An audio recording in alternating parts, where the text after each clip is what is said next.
मला सुरेंद्रने एक प्रश्न विचारला की दादा तुझं पण लग्नाचं बघायचं चालू आहे आणि जर तुझा असा कोणी लग्न मोडण्याचा प्रयत्न केला तर तू काय करशील.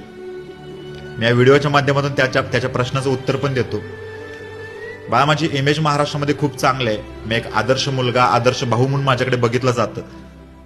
भगवद्गीतेचा माझ्यावरती खूप प्रभाव आहे. डॉक्टर बाबासाहेब आंबेडकर वाचलेत मी, महात्मा फुले वाचले, छत्रपती शिवाजी महाराज, शाहू महाराज, संभाजी महाराज, सगळे मी महान पुरुष, महापुरुष वाचलेले आहेत. मी एक गोष्ट आवर्जून सांगतो, शांत दिसणारा माणूस हा संताप्रमाणे असतो. आमच्या बाबतीत काहीतरी वाईट घडत असेल ना तर आम्ही म्हणेन ठीक आहे, ओके, कारण आमची कर्म चांगली आहेत, आम्ही चांगली गोष्टी करतो, चांगली कामं करतो, त्यामुळे देव कधी आम्हाला आमचं कधी वाईट होऊन देणार नाही याचा मात्र विश्वास आहे देवावरती. पण काय असतं, कधी कधी काही गोष्टी आपल्या अस्तित्वावरती येतात.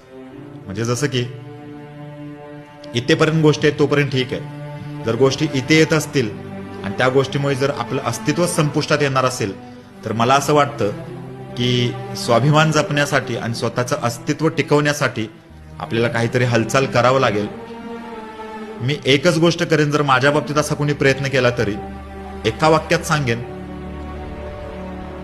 जी व्यक्ती माझ्या आयुष्यामध्ये माझं वाईट करण्याचा किंवा माझं लग्न मोडण्याचा असा काहीतरी प्रयत्न करेन, त्या व्यक्तीच्या पुढील अनेक पिढ्यांमध्ये कधीही शुभकार्य होणार नाही याची काळजी मी नक्की घेईन. कारण तेवढं माझं नेटवर्क पण आहे, तेवढी माझी ताकद पण आहे.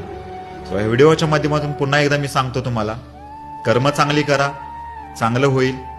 दुसऱ्यांचं वाईट करायला गेलात तर तुमचं सुद्धा वाईट झाल्याशिवाय राहणार नाही. थँक्यू.